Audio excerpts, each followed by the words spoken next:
처음 사랑을 회복합시다. 에베소 교회의 책망의 말씀이었죠. 그 다음에 서문학교회의 두 번째 책망은 아니지만 하나님께서 말씀하시기를 죽도록 충성하라, 그렇게 말씀하셨습니다. 오늘은 소아시아 교회 7교회 가운데 세 번째 교회인 버가모 교회에 대해서 함께 말씀을 나누도록 하겠습니다. 먼저 말씀을 보기 전에 그림을 한번 보겠습니다. 지도인데요. 우리가 지금 에베소 교회에 대해서 함께 처음에 배웠고, 그 다음 바로 위에 서문학 교회가 있습니다. 그리고 서문학 교회 바로 위에 버가모 교회가 있는 것을 볼 수가 있습니다.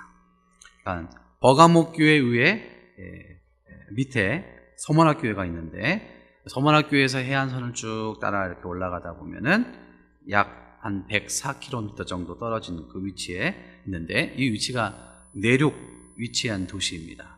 그래서 로마와 아시아를 연결하는 그러한 교통의 요지이면서도 상업과 또 무역이 굉장히 발달한 부유한 도시가 버가모였다라고 우리가 알 수가 있습니다. 또 다른 지역에 비해서 이 서문화라는 지역은 위치가 굉장히 높습니다. 한 300m 정도의 그 고지대 위에 위치하고 있어서 굉장히 아름답습니다. 아름다울 뿐 아니라 지중해를 이렇게 환히 보일 수 있는 곳이죠. 그래서 그런지 몰라도 이곳에는 에베소 교회와 또 서문학 교회보다 더 많은 황제 신전과 또 기타 여러 우상 신전들이 많이 있었던 곳입니다.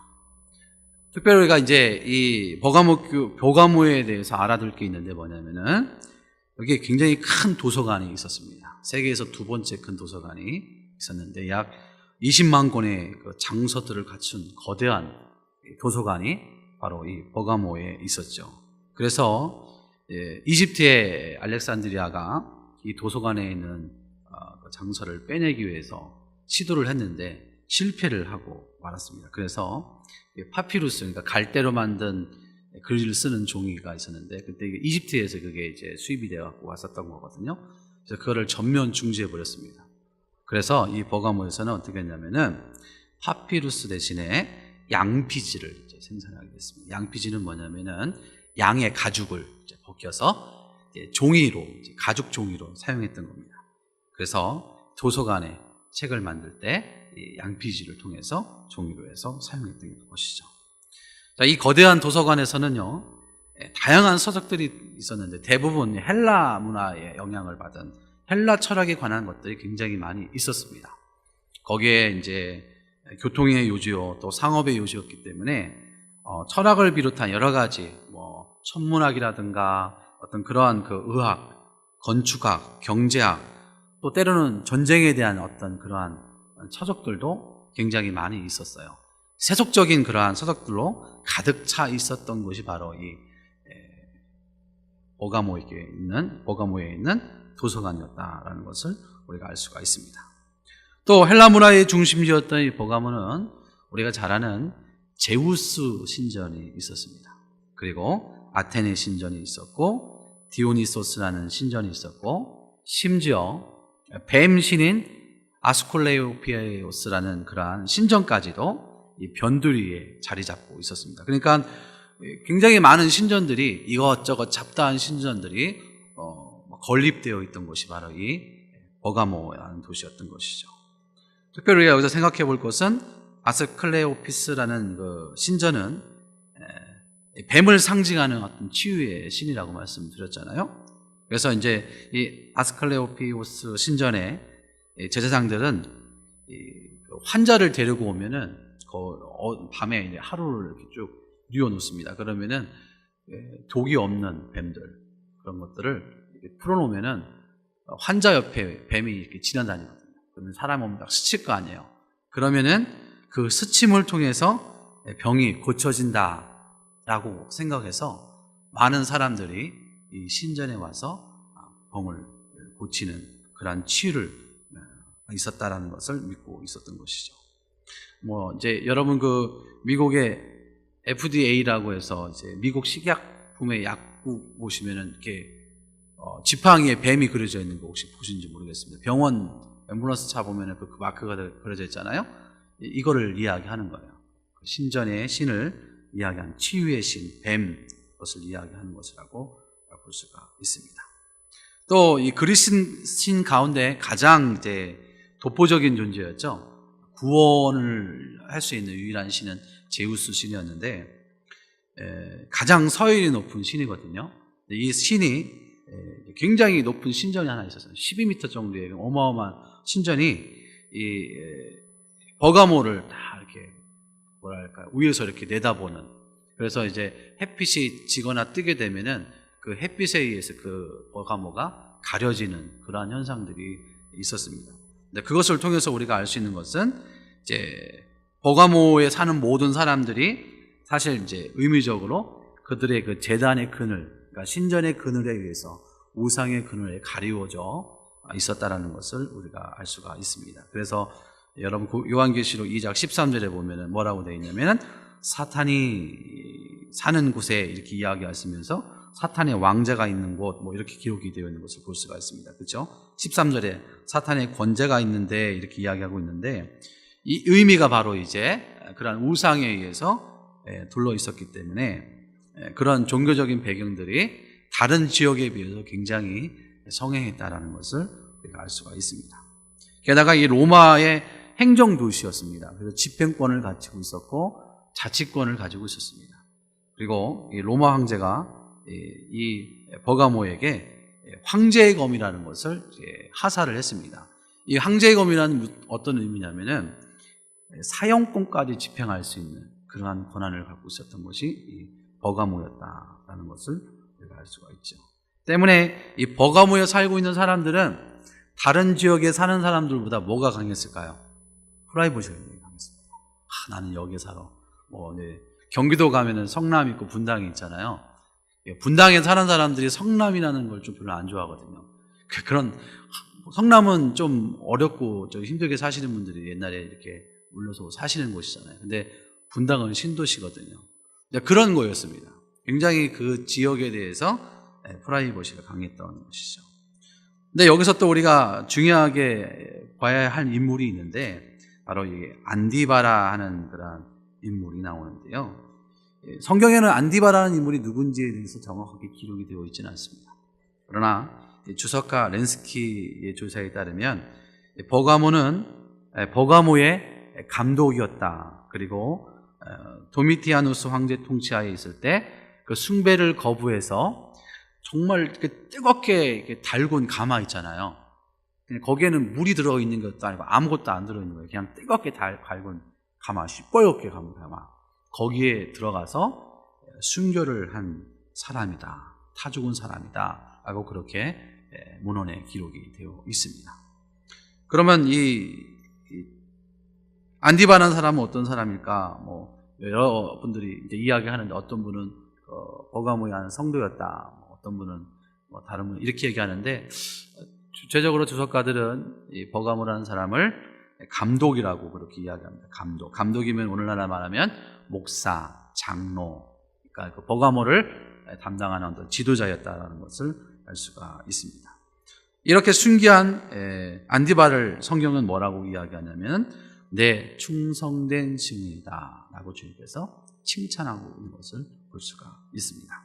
그러니까 이제 내 충성된 증인 안디바의 신앙을 이제 그 버가모에 있는 성도들이 이제 물려받은 거예요. 그렇게 목숨을 내걸고 신앙을 지켰던 것이죠. 실제로 이제 그 당시에 버가모 교인들은 이제 붙잡혀 가면은 어디로 붙잡혔냐면은 신상을 만드는 곳에 가서 붙잡혀 갔다고 합니다. 그래서 신상을 만드는 거, 우상을 만드는 것에 대해서 거부를 하게 되면은 바로 거기서 사형을 당했다라는 그러한 이야기도 있습니다. 중요한 것은 마찬가지로 이 버가모의 도시도 교회도 순교자의 피가 있는 그런 교회였다라는 겁니다. 그럼에도 불구하고 이 버가모 교회는 예수 그리스도의 이름을 붙잡고 흔들리지 않게 믿음을 지키기 위해서 무난히 노력하고 애쓰며 수고했던 교회였다라는 것을 우리가 알 수가 있습니다. 그 버가모 교회의 그 순교의 피로 말미암아 그 성도들이 신앙 가운데 든든히 초석을 마련할 수 있는 기초가 되었던 것이었죠. 이것이 바로 버가모 교회의 칭찬할 만한 그러한 모습이라는 것을 알 수가 있습니다. 14절 말씀을 한번 보겠습니다. 같이 읽겠습니다. 그러나 내게 두어 가지 책망할 것이 있나니 거기 내게 발람의 교훈을 지키는 자들이 있도다. 발람이 발락을 가르쳐 이스라엘 자손 앞에 걸림돌을 놓아 우상의 제물을 먹게 하였고 또 행음하게 하였느니라, 이렇게 말씀하고 있습니다.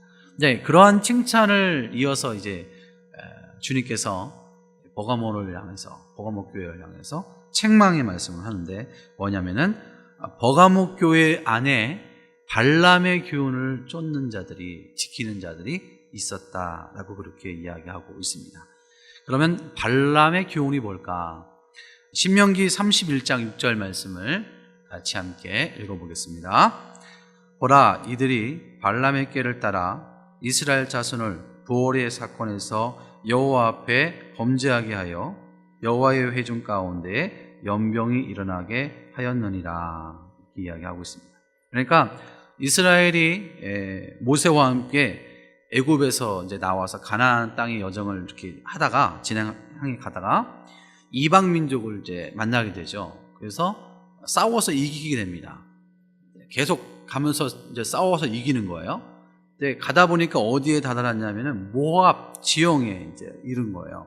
그러니까 이스라엘이 어디로 가든지 전전승승하니까, 승승장구하니까 이 모압의 왕이었던 발락이 두려움이 있었던 겁니다. 그래서 누구를 불렀냐면은 이 발람이라는 사람을 부릅니다. 이 발람이라는 사람은 이방 선지자입니다. 그러니까 주술사라고 이야기하면은 여러분 이해할 수 있을 겁니다. 그러니까 이방 선지자였던 발람을 이제 돈을 주고 매수를 하게 되죠. 와서 이스라엘을 좀 저주를 좀 해라. 그러니까 처음에 발람이 너무 사양을 합니다. 그러니까 두 번째 부르니까 더 많은 이제 것으로 유혹을 하니까 오케이 하고 따라가는데, 그때 이제 여러분 잘 아는 나귀가 말을 하게 되잖아요. 나귀가 말을 딱 가로막잖아요. 그러니까 이 발람이 나귀를 탁 때리잖아요. 그리고 나서 결국은 이제 이 발람이 이스라엘을 향해서 저주를 하게 되는데, 이제 거기에 이제 하나님의 은혜가 있어서 하나님의 간섭함으로 말미암아 저주가 나오는 것이 아니라 오히려 이스라엘을 축복하게 되죠. 근데 어떻게 해요? 이제 먹은 건 있는데 뭔가는 해야 될 거 아니에요, 그렇죠? 그래서 이 발람이 발락에게 내가 이스라엘을 어떻게 이렇게 내가 직접적으로 할 수는 없으니까 방법을 알려주겠습니다, 이렇게 얘기를 해요. 그래서 이 발람이 발락에게 이스라엘을 이렇게 완전 이길 수 있는 방법을 알려주는데, 그게 뭐였냐면은 모압의 여인들을 이스라엘에게 데리고 가라. 왜냐면은 얘네들은 촌놈들이라 그동안 광야 생활을 하면서 굶주렸던 사람들이다. 그러니까 모압 여인들을 예쁘게 치장해서 이스라엘한테 보이면 이 사람들이 다 넘어갈 거다, 이런 방법을 제시합니다. 그래서 결국은 그렇게 이제 하게 되죠. 그래서 이스라엘 많은 사람들이 이 발람의 게임, 발락에 의해서 이제 그 모압의 여인들을 맞이하게 됩니다. 그리고 그들과 동침을 하게 되고, 또 그들이 섬겼던 신들에게, 우상에게 절을 하게 되고, 또 그들이 우상에게 바친 음식을 먹게 되게 되죠. 이 일로 인해서 하나님이 진노를 하게 됩니다. 그래서 연병이라는 병을 이제 하나님께서 해서 이스라엘 백성을 24,000명을 다 죽이게 합니다.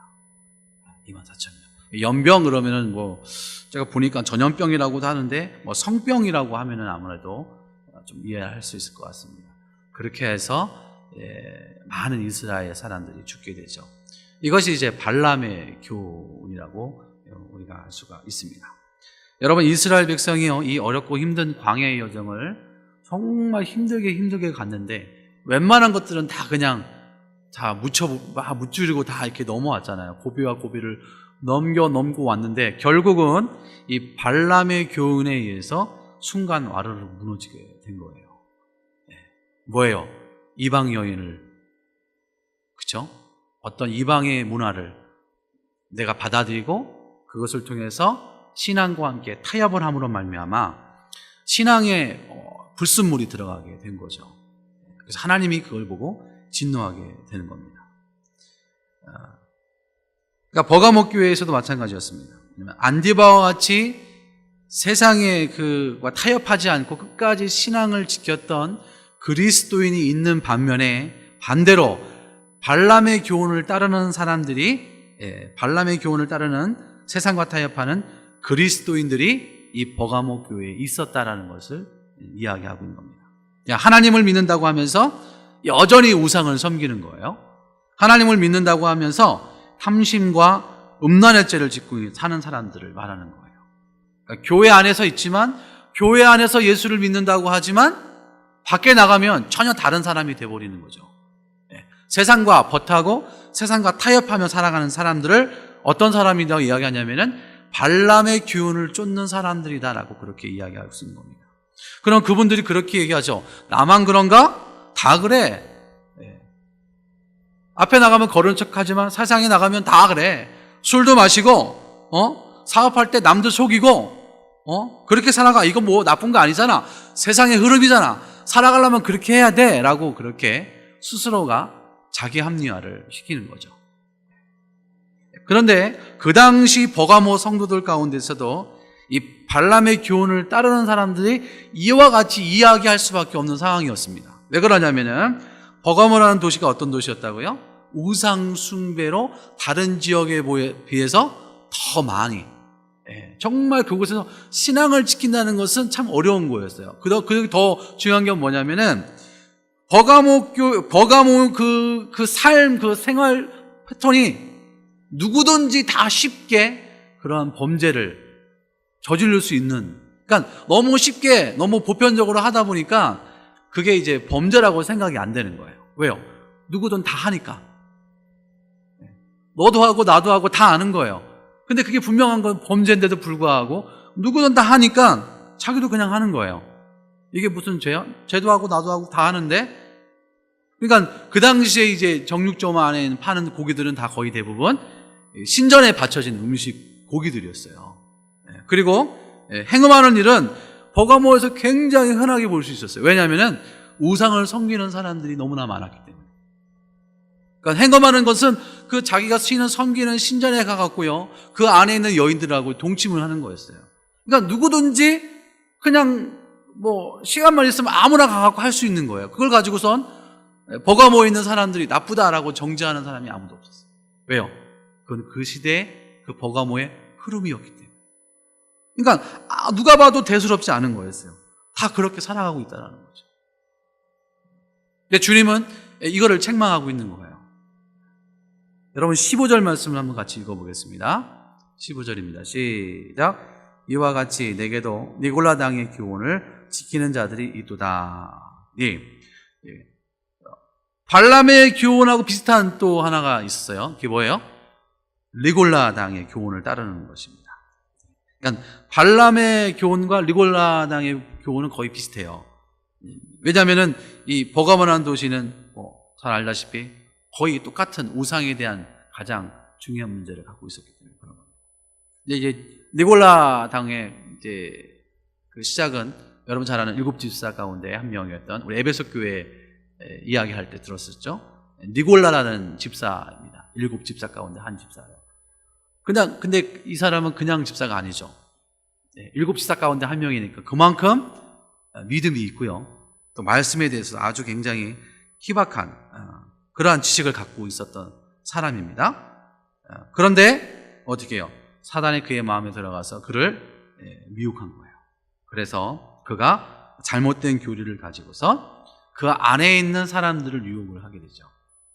그리고 그들을 데리고 추종자들과 함께 나오게 됩니다. 이것을 이제 우리가 니골라 당이라고 이야기합니다. 그래서 니골라 당이 이제 이제 주장했던 것은 이제 영지주의라고 이야기합니다. 영지주의. 이 영지주의라는 것은 어떤 거냐면은 육신은 악해요. 육신은 악한 거예요. 그러나 영혼은 선한 거다 이렇게 이야기하고 있습니다. 그리고 한 번 구원받으면 영혼이 구원받는 거기 때문에 육체로 아무런 범죄를 져도 그것은 죄가 아니다. 그렇게 이야기했던 데가 니골라 당의 영지주의가 내세우는 하나의 교리 하나였습니다. 그러니까 한 번 구원받은 자는 더 이상 구원에서 제외되지 않기 때문에 육체로는 아무런 막 죄를 범해도 구원에서 제외가 되는 게 아니에요. 상관없는 거예요. 그래서 교회 다니면서 어떻게 해요? 불법을 막 하는 거예요. 그래도 아무렇지가 않는 거죠. 예. 술도 막 마시고 음란한 생활을 막 하는 거예요. 예? 막 사주팔자도 보고 점도 보고 또 결혼 전에 순결 그거 괜찮아. 뭐 다 그럴 수 있는 거야. 괜찮아. 영원히 구원받는데 뭐 그게 문제가 있어. 예? 불륜도 막 과감하게 막 저지르고 방탕생활 하는 거예요. 임금도 착취하게 되고 남을 속이고 동성애 관계없어. 어차피 영원 구원받은 거니까. 그러면서 교회에 다니는 사람들, 그런 사람들을 니골라당의 영지주의에 속한 사람입니다. 이렇게 이야기하는 겁니다. 이런 사람들은 주일날 은혜를 많이 받고도 이제 돌아가면 어떻게 해요? 불법을 행하는 거예요. 습관처럼 인터넷을 열고 아무런 죄의식 없이 음란물. 왜요? 어차피 우리 육체는 악이고 영혼은 구원받았기 때문에. 그러니까 완전히 그냥 이제 교회에서 있을 때하고 밖에서 나갔을 때의 삶이 다른 겁니다. 근데 여기 중요한 거는 에베소 교회는 이 리골라당을 어떻게 했어요?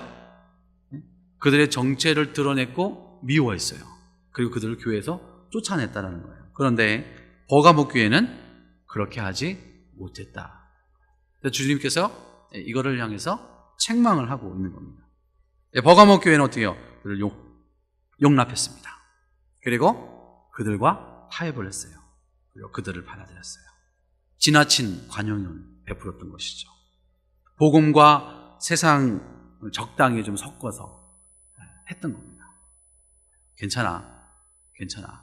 다 그런 사람들이야. 다 죄니까 그런 죄 저질러도 괜찮아. 이렇게 이제 한 거예요. 그러니까 어떻게 세상에서 교회 방식대로 살 수 있겠어? 이렇게 말하는 사람들. 가끔 거짓말하고 술도 마시고 불법도 저질러야지 어떻게 정당하게 살 수가 있겠어. 부자 달라면 다 그렇게 해야 돼. 이런 생각들을 갖고 있는 게 다 뭐라고요? 리골라당 영지주의자들이 갖고 있는 생각의 패턴들이다라는 것입니다. 근데 주님이 뭐라고 말씀하셨어요? 16절에 보시면 그러므로 회개하라. 같이 읽겠습니다. 그러므로 회개하라. 그리하지 아니하면 내가 내게 속히 가서 내 입의 검으로 그들과 싸우리라. 주님은 뭐라고 하겠어요? 그들은 자들과 좀 싸우시겠다는 거예요. 주님의 진노의 대상이 되는 거예요. 주님은 안 된다. 주님은 너희는 그렇게 살면 안 된다. 이렇게 이야기하고 있는 거예요. 그렇죠? 여러분 그렇게 살지 않기를 주의 이름으로 축원합니다. 며칠 전에 이제 롯데마트에 가서 장을 보고 나오는데 어떤 젊은 부부인 것 같습니다. 두 분이 이제 이렇게 물건을 사고 나오는데 제가 보니까 술을 많이 산 것 같아요. 맥주를 많이 산 것 같아요. 한 여자분이 그런 얘기를 해요. 참 맛있겠다. 맥주 맛있겠다. 이러면서 얘기를 가는 거예요. 그러면서 제가 저분이 그리스도인이라면 저런 얘기를 하면은 뭐가 되는 거예요? 버가모 교회에 있는 니골라당이 되어버린 거예요. 이해되시죠? 우리 마음에 좀 찔림이 있습니다. 그렇죠? 우리는 언제부턴가 이제 그 죄, 십자가, 예수 그리스도, 헌신, 이 복음이라는 말이 좀 거부감이 생기기 시작했어요. 한국 교회. 그렇죠? 사람들이 싫어하잖아요. 그 대신 뭘 좋아해요? 회복, 축복, 치유, 긍정의 힘, 성공, 인간관계 어떻게 하면 성공할 수 있을까? 그렇죠? 한때는 유명한 목사님이 긍정의 힘이라는 책을 썼어요. 그래서 그 베스트셀러였잖아요. 결국은 그 안에 우리 주님에 대한 어떤 복음에 대한 부분들이 거의 다 빠져 있었던 거죠. 그러니까 이런 것들이 요즘에 사람들이 관심도. 그러니까 십자가 그러면 좀 멀리해요. 죄 그러면 우리가 싫어하기 때문에 좀 멀리 한단 말이에요. 여러분 근데 분명한 것은 회개가 있어야지 회복이 이루어지는 겁니다. 예. 성적으로 문란한 사람에게 당신은 사랑받기 위해 이렇게 하면은 이거는 잘못된 거잖아요. 그렇죠? 치유와 위로가 계속 그렇게 가르치면 뭘 가르쳐야 돼요? 그러면 우리는 복음을 가르쳐야 돼요. 복음. 처음의 상태, 복음의 상태로 돌아가야 되는 거예요. 왜요? 우리가 처음 주님 만났을 때 무엇을 통해서 만났어요? 복음을 통해서 만났기 때문에 그런 거예요. 그러니까 어떤 치유, 위로 이것도 중요하지만 결국 어디로 들어가야 돼요? 처음 내가 주님을 만났을 때 복음으로 감격했을 때 그때로 돌아가야지만이 우리가 처음 사랑을 회복할 수 있게 되는 겁니다. 이런 사람들은 바로 뭐예요? 예수 믿어도 세상에서 출세할 일이 있다 그러면은 과감하게 신앙을 포기할 수밖에 없습니다. 리고달 당나귀 같은 그런 교훈을 갖고 있는 사람. 주일은 은혜롭게 예배드리지만 세상으로 돌아가면서 다시 세상과 버타는 사람들. 그러면서 그렇게 얘기해요. 바쁜 일 있으면 못 나갈 수 있지. 이렇게 이야기했어요. 그게 어떻게 보면은 인간적으로 봤을 때는 틀린 얘기에 맞는 얘기예요. 우리가 봤을 때는 이렇게 세상으로 봤을 때는 틀린 얘기는 아니에요. 맞는 얘기잖아요. 바쁜 일 있으면 못 나갈 수 있죠. 그렇죠? 근데 우리의 생각이죠. 주님의 생각은 어때요? 그게 아니다. 그게 아니다. 그러니까 우리가 현대를 사랑하는 그리스도인들이 이런 문제에 지금 봉착이 되어 있는 거예요. 뭐예요? 세상과의 타협. 그럴 수 있지. 주님도 용서해 줄 거야. 이제 왜 이렇게 생겼습니까? 우리가 주님 그러면 어떤 생각을 가져요? 좋은 하나님. 그렇죠? 용서의 하나님, 지혜의 하나님. 우리가 힘들 때 오셔서 우리 마음을 위로해 주고. 그렇죠? 우리는 대부분 그렇게 생각하고 있어요. 주님 그러면, 하나님 그러면 그렇게 생각하잖아요. 근데 구약에 가면 어때요? 하나님은 무서운 하나님이잖아요. 근데 그 무서운 하나님은 우리 마음 가운데 있어요? 없어요? 없는 거예요. 없고 어떤 마음만 있어요? 우리가 잘못하면 다 용서해 주시는 하나님. 그러니까 우리 마음속에 뭐가 생기는 거예요? 세상과 타협을 하게 되는 거죠. 이런 기복신앙에 빠져 있는 것이 우리의 모습이다.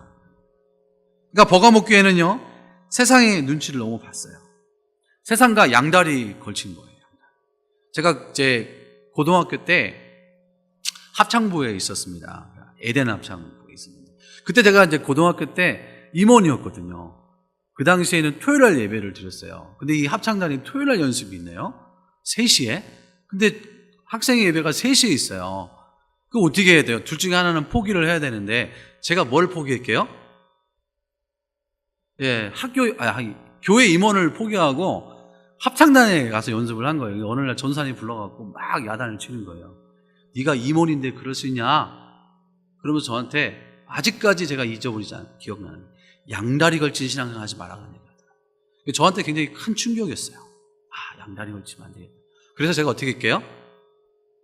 합창단을 과감하게 그만뒀어요. 대단하죠? 아닌가요? 네. 우리가 이제 뭔가를 이제 걸치면 안 되는 거예요. 네. 주님이면 주님, 아니면 세상이면 세상. 둘 중에 하나를 선택해야지. 양다리를 걸쳐갖고 하면 하나님이 싫어하신다. 하나님이 뭐라고 했어요? 내가 뜨겁거나 차가워야지. 위지가 안 하면 어떻게 한다고요? 토해버린다고 말씀하셨잖아요. 우리를 향한 하나님의 말씀을 믿습니다. 예. 그러니까 이제 이 버가목 교회는 그런 상황인 거예요. 예. 그 안에 있는 니골라당을 쫓는, 발람의 교훈을 쫓는 사람들이 그 안에 있는데, 그러한 사람들이 신앙생활을 지금 그렇게 하고 있는 거예요. 예. 주일은 주일이고 교회 가서 경건하게 예배드리면 돼. 그리고 이제 예배가 끝나고 나면 이제 집에 돌아오면 월요일부터 토요일까지는 주님이 없어. 주님은 없는 거예요. 내가 주인이 되는 거죠. 사람들이 눈치를 보면서 그 복음에 물을 섞기 시작했습니다. 사람의 눈을 의식하면서 살다 보니까 어떻게 되냐면은 영적으로 이제 민감해야 되는데 어떻게 돼요? 둔감해지게 되는 거죠. 여러분, 일제강점기 때요, 일본에도 기독교가 있었습니다. 우리나라보다는 먼저 일본의 기독교가 먼저 들어갔어요. 굉장히 먼저 들어갔습니다. 그래서 이제 일본의 기독교에서 뭐라고 했냐면은 신사참배는 종교의 행위가 아니다, 그렇게 얘기했어요. 종교 행위가 아니래요. 뭐라고 했냐면은 국가의 의식이다. 그러니까 신사참배를 해라, 이렇게 얘기했습니다. 이게 뭐냐면은 타협인 거예요. 받아주는 거예요. 그 대표적인 데가 어디냐면 카톨릭입니다. 카톨릭이 제사를 지내는 이유가 거기 있는 거예요. 세상과 타협을 해요. 그래서 그들을 받아들이는 거예요. 그러나 주님은 그렇게 얘기 안 해요. 목숨이 너의 목에 칼이 들어온다 할지라도 타협을 안 해요. 그래서 제가 그때 말씀드렸잖아요. 기독교가 세상 속에서 왕따당하는 이유가 거기에 있는 거죠. 그러니까 주님은 뭐라고요? 너희들은 그렇게 하면 안 된다는 거예요. 버가목 교회도 이렇게 발람의 교훈과 르골라당의 교훈을 합리화시키면서 타협하면서 생활하고 있었던 겁니다. 여러분, 마귀가 우리에게 주는 두 가지 시험이 있습니다. 첫째는요, 눈에 보이는 핍박입니다. 그렇죠? 눈에 보이도록 막 핍박을 하죠. 초대교회에 많은 순교자들이 핍박을 통해서 고난을 받았잖아요. 그렇죠? 뭐 에베소 교회도 핍박을 받았고요. 서머나 교회에 폴리캅이 순교를 했잖아요. 오늘 버가목 교회의 안디바도 이 핍박 속에 순교를 했습니다. 그렇죠? 그런데 신기하게 있어요. 뭐냐면은 기독교는 핍박을 받으면 받을수록 어떻게 돼요? 더 굳건하게, 더 믿음 가운데 거하게 된다는 거죠. 그 한 예가 뭐예요? 이 버가목 교회다. 그런데 두 번째 마귀가 주는 시험이 있습니다. 뭐냐면은 보이지 않는 시험이에요. 그게 바로 유혹인 거예요. 그게 바로 탐심인 겁니다. 핍박을 줬는데 핍박이 통하지 않으니까 어떻게 해요? 그 핍박이 통하지 않고 핍박을 이겨내니까 그들에게 뭘 줘요? 이제 평안을 허락하는 거야. 자, 너희들은 이제 오늘부터 평하다. 네, 평하다. 살기 좋게 만드는 거예요. 살기 좋은 세상이 우리 가운데 이제 있게 되는 거죠. 그런데 거기서 뭐 어떻게 해요? 이제 유혹을 하는 거예요. 살기 좋으니까 어떻게 해요? 놀러도 가라. 그죠? 주일날 하루 뭐 빼는데 뭐 문제가 있겠냐. 이런 유혹들이 이제 계속 있게 되는 거죠. 그래서 이 로마가 기독교를 박해했을 때는요, 순교자가 제일 많이 나왔습니다. 그리고 기독교가 굉장히 왕성했어요. 그런데 이 250년 동안의 그 박해 속에서 없어질 것 같았던 기독교가요, 여러분 잘 아는 카타콤, 이 지하의 동굴에 들어가서 매일 하나님께 기도하고 예배드리고 얼마나 많은 사람들이 핍박을 받고 순교를 했는지 몰라요. 그런데 313년에 콘스탄티누스가요, 기독교를 국교화시킵니다. 야, 우리 로마가 이제 기독교를 국교화시킬게. 그러니까 너희들 마음대로 종교의 자유를 가져. 그렇게 선포를 한 거예요. 그 다음부터 이제 기독교가 이제 종교의 자유를 갖게 됩니다. 그럼 여러분 막 부흥할 것 같죠? 그때부터 기독교가 암흑에 들어갑니다. 타락의 길을 가게 됐어요. 점점 타락하기 시작합니다. 버가목 교회도 마찬가지였어요.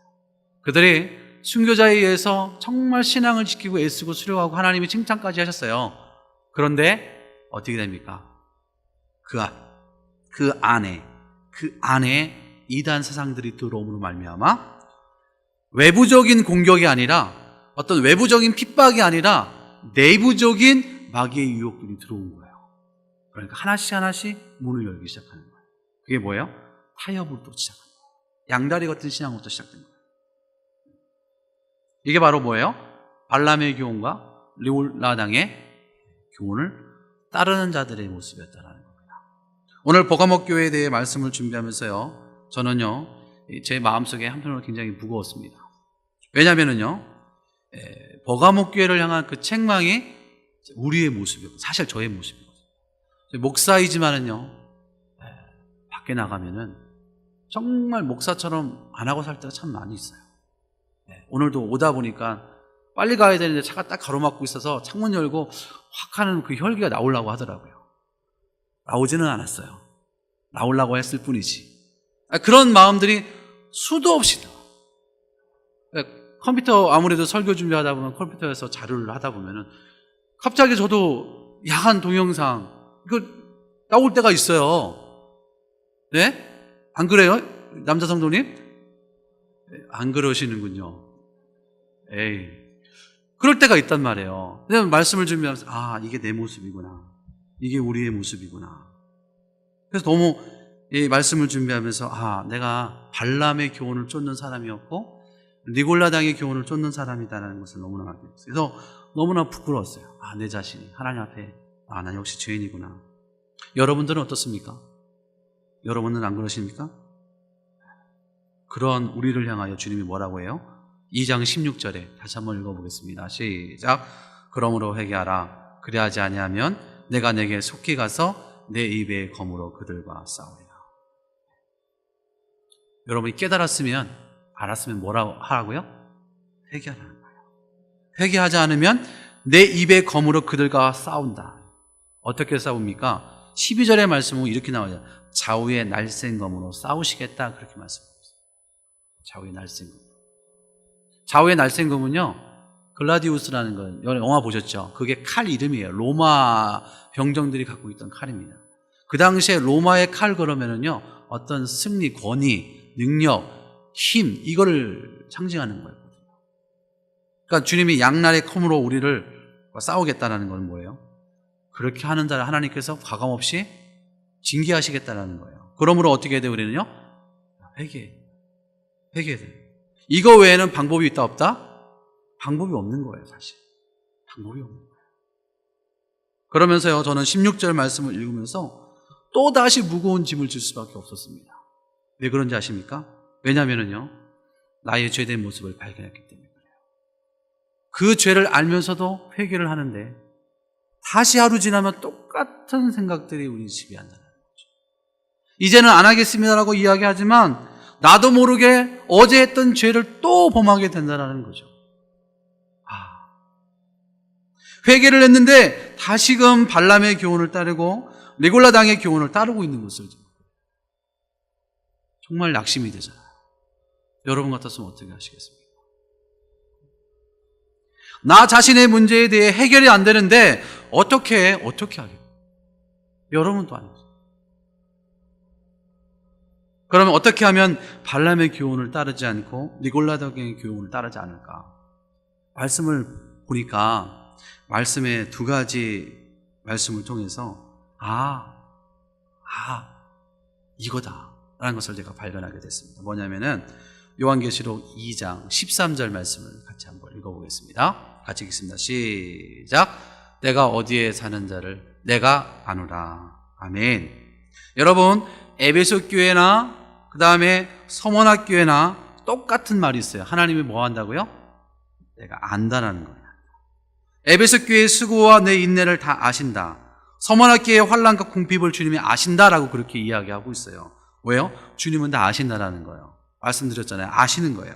우리의 말과 우리의 행동을 다 아시는 거예요. 여러분 믿습니까? 여러분 지금 앉아있죠? 여러분의 생각까지 주님은 다 아시는 거예요. 민수기 14장 27절 말씀을 읽어보겠습니다. 나를 원망하는 이 악한 회중에게 내가 어느 때까지 참으랴. 이스라엘 자손이 나를 향하여 원망하는 바 그 원망하는 말을 내가 들었노라. 28절이요. 그들에게 이르기를 여호와의 말씀에 내 삶을 두고 맹세하노라. 너희 말이 내 귀에 들린 대로 내가 너희에게 행하리니. 들린 대로 행하리니. 주님이 다 듣고 계신다는 거거든요.